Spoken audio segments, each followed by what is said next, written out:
Hi viewers, welcome to bell icon channel. இன்றைக்கி நம்ம இந்த வீடியோவில் என்ன டாபிக் பார்க்க போகிறோன்னா, நம்ம மேக்ஸிமம் எல்லார் வீட்லேயும் இப்போ கார் இருக்குது.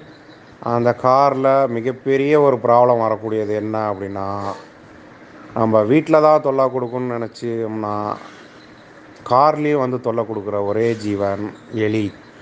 அந்த எலினால் பல பிரச்சனைகள் நானும் என் நண்பனும் ஃபேஸ் பண்ணிகிட்ருக்கோம். அந்த எலி பிரச்சனையை எப்படி அவாய்ட் பண்ணுறது அப்படிங்கிறதான் இந்த டாப்பிக்கில் நம்ம பார்க்க போகிறோம். நான் பல தடவை நானும் போய் பார்த்துட்டேன். எலி பேனட்டை திறந்து பார்த்தோன்னா எலி பல வேலைகளை பார்த்து வச்சுருக்கு. ஒயரை கடிச்சு வைக்கிறது, அது அசிங்கம் பண்ணி வைக்கிறது, இந்த மாதிரி பல விஷயங்கள் பண்ணி ரொம்ப டென்ஷனை ஏற்படுத்திடும். என்கிட்ட ஒரு இடம் போய் கிளம்புறோம் அப்படின்னா அங்கே போய் நம்ம போய் பார்க்கும்போது ஏதாவது கடிச்சு வச்சுருந்ததுன்னா நம்ம ட்ரைவ் பண்ணும்போது ஏதாவது விபத்துகள் ஏற்பட நேரிடலாம்.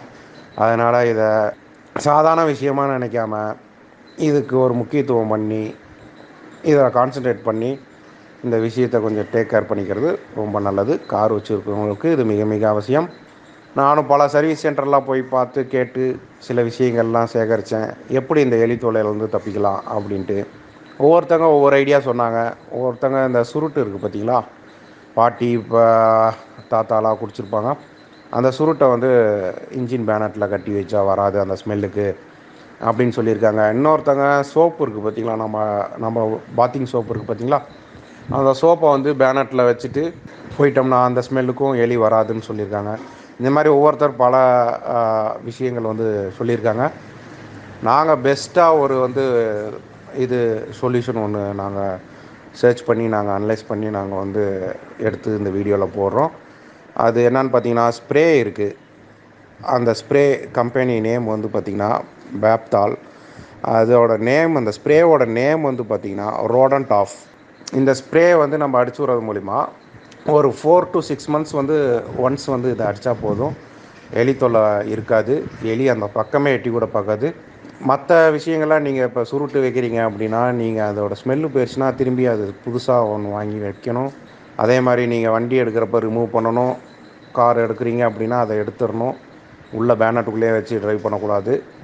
ஏன்னா வந்து அதெல்லாம் வந்து தீப்பிடிக்கக்கூடிய விஷயங்கள். அதே மாதிரி சோப்பு, அதுவும் நமக்கு எதாவது டிஸ்டர்பன்ஸை கொடுக்கும். இந்த ஸ்ப்ரே அடிச்சுடலாம். ஸ்ப்ரே அடித்து விட்டு ஒரு 1 or 2 hours கழித்து நம்ம வண்டி ஸ்டார்ட் பண்ணி ஓட்டலாம். அதே மாதிரி இந்த ஸ்ப்ரே அடிக்கும் போது நம்ம வந்து இன்ஜின் வந்து ரன்னிங் கண்டிஷனில் இருக்கக்கூடாது, கூலிங் கண்டிஷனில் தான் இருக்கணும். அப்போ தான் நம்ம இந்த ஸ்ப்ரே பண்ணணும். இதுதான் இந்த ஒரு விஷயந்தான் இதில் வந்து நம்ம பார்த்து பண்ணணும். அப்புறம் இன்னொரு விஷயம் என்ன சொன்னாங்கன்னா, இன்ஜின் பேனட்டுக்குள்ளே தான் எலி வருது அப்படின்னு பார்த்தா உள்ள பாடி இன்ஜின் கார் பாடிக்குள்ளேயே உள்ளே வந்துடுது எலி. அதை வந்து எப்படி வராமல் தடுக்கணுன்னா, கவுல்னு ஒரு செக்ஷன் இருக்குது, வைப்பர் கீழே இருக்கும், அது வழியாக எலி உள்ளே பூந்து காருக்குள்ளே வந்துடும். அதை அவாய்ட் பண்ணால் அந்த கவுலுக்கு அடியில் நெட்டு வந்து ஃபிக்ஸ் பண்ணுவாங்க. நீங்கள் சர்வீஸ் சென்டரில் போனீங்கன்னா அந்த நெட்டு வந்து ஃபிக்ஸ் பண்ணுங்கள் அப்படின்னு சொன்னீங்கன்னா நெட்டு வந்து ஃபிக்ஸ் பண்ணி தருவாங்க. அது பண்ணிட்டீங்கன்னா அது வழியாக உள்ளே வராமல் நம்ம அவாய்ட் பண்ணலாம். இது வந்து பார்த்திங்கன்னா, இந்த ஸ்ப்ரே வந்து பார்த்திங்கன்னா இன்ஜின் பேனட்டில், ஒயரில் எங்கெங்கெல்லாம் அந்த எலி ஏறுறதுக்கு உண்டான பாசிபிலிட்டிஸ் இருக்கோ அங்கெல்லாம் வந்து ஒரு நம்ம ஸ்ப்ரே அடித்து வச்சிட்டோம்னா நம்ம 4 months ஒன்ஸ் அடித்தா போதும், எலி பிரச்சனை இருக்காது. இன்ஜின் பேனட் பின்னாடி, ரியர் சைட், பூட் ஸ்பேஸ்க்கு அடியில், 4 சஸ்பென்ஷன் அடியில், அந்த மாதிரி இடங்கள்லாம் வந்து நம்ம அந்த ஸ்ப்ரேவை அடிக்கிறது மூலிமா நமக்கு இந்த எலி பிரச்சனை வந்து ஒரு நிரந்தர தீர்வு காண முடியும். இது சாதாரண விஷயம் கிடையாது, ரொம்ப முக்கியமான விஷயம். இதை வந்து எல்லோரும் ஃபாலோ பண்ணுங்கள். இந்த வீடியோ உங்களுக்கு பிடிச்சிருந்துச்சுன்னா லைக் பண்ணுங்கள், ஷேர் பண்ணுங்கள், சப்ஸ்கிரைப் பண்ணுங்கள்.